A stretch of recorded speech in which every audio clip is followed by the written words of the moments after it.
are three simple rules that will completely change your ChatGPT experience. All right.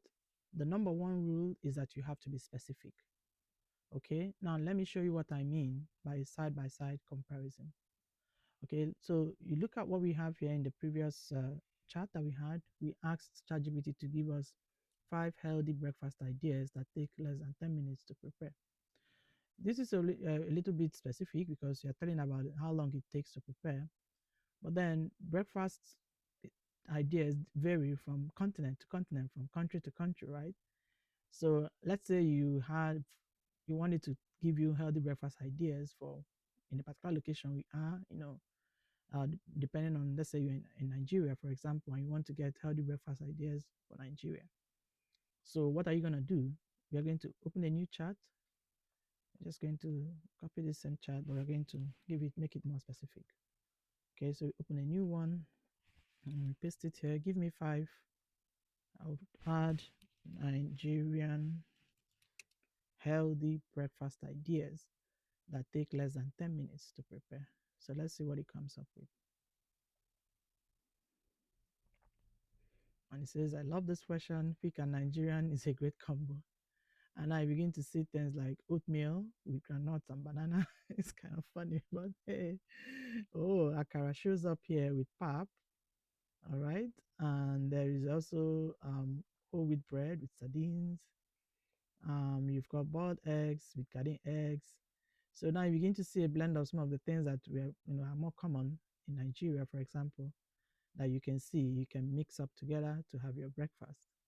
So you find out that by giving it, a specific um, information, you want Nigerian healthy breakfast ideas, it starts giving you actionable insights that you can work.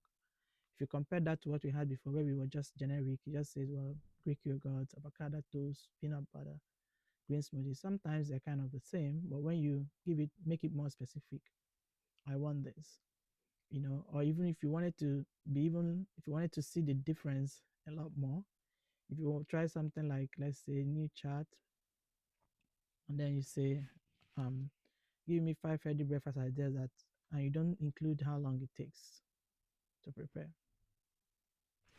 This is even more generic. So it's gonna go wild with this, and it will just say, well, let's see what it comes up with. Well, they say it's easy. Still try to make it easy because they know that usually in the mornings you want to have something quick and easy. But then now you start talking about omelets that you need to cook and stuff like that. So, but the whole point is this: if you are very specific, there's something really specific you want, you can get it out of that. Let's say you have your resume and you just say, oh, write me a resume. Let's say if you have this and just say, write me a resume. It's just going to be very generic.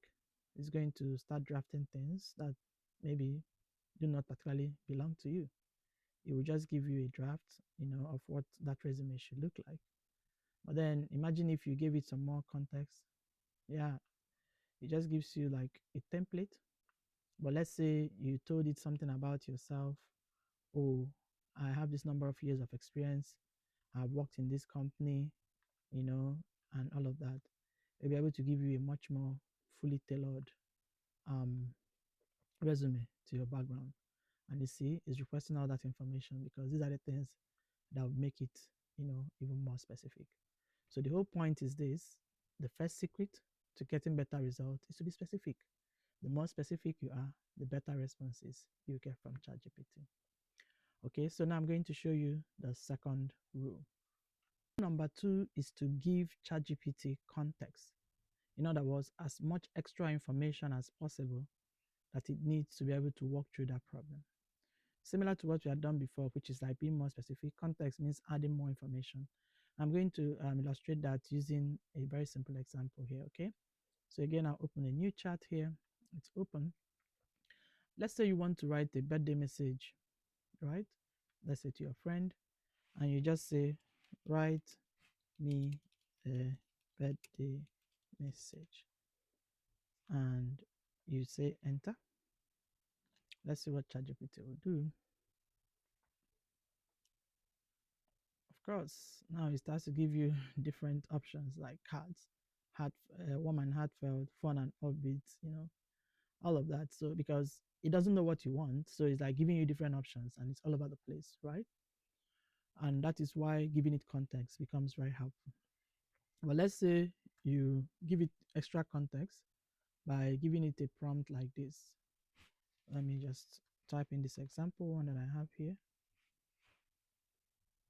in the new chat. And let me say, here, write a heartfelt birthday message for my best friend who just started a new job as a software engineer. Keep it warm, but not too formal. Okay? And then you click enter. Let's see what it comes up with. Now, look at this. Did you see that? Happy birthday to my favorite human and newest software engineer. I'm so proud of you, not just for landing this new job, for all the hard work, late nights, and quiet determination that got you there. Watching you step into this next chapter has been honestly inspiring, and I can't wait to see all the amazing things you're going to build and debug. Thank you for being the friend who always shows up, makes me laugh when I need it most, and somehow makes everything feel a little lighter. You deserve all the good things coming your way this year and beyond. Here is to growth, new challenges, and celebrating you today, exactly as you are. Wow, just look at that. It's personal, it mentions the new job, it has the right tone, it's warm but not overly formal. Exactly what you asked for. So that tells you that the more context you give, who it is for, what the situation is, what tone you want, the better the results you'll get. Okay? All right, so I'm going to show you the third rule for getting the best. So I'm going to show you the number 3 rule that will help you get the best out of ChatGPT. And that is what I call iterating and refining. Iterate and refine. So here's the thing, you don't get it perfect on the first try. ChatGPT is a conversation, so you can ask follow-up questions. Sometimes, with improvements in the model, they are trying to learn a lot more about human conversations. You can get a pretty good one at the beginning, which requires minor tweaks, but most of the times it's not perfect. You always have to do something, iterating it, refining it to make it exactly what you want to do. And so I'm going to show you that, we're going to continue with this birthday message that we just created for our friend who is a new software engineer. Okay.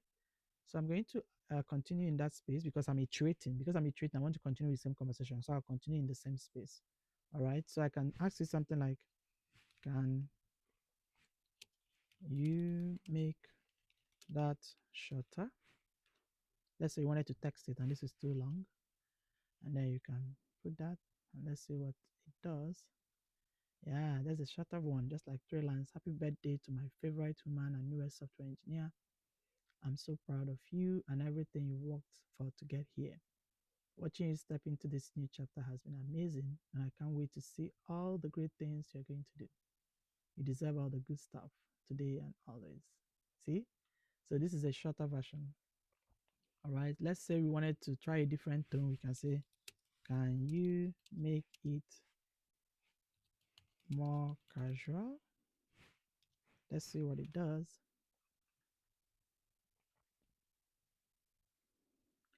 All right, so now it sounds more casual, something you can actually text to your friend. Says, happy birthday.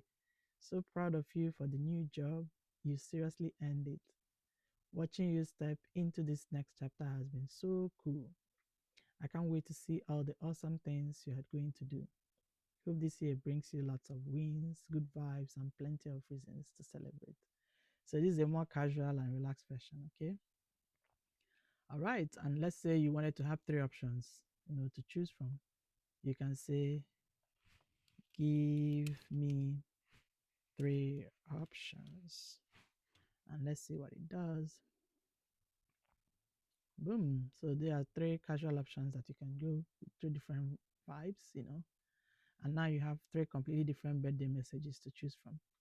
The first one is chill plus proud. Happy birthday. So proud of you for the new job. You totally earned it. It's been so cool watching you level up, and I can't wait to see what you do next. Hope this year treats you really well.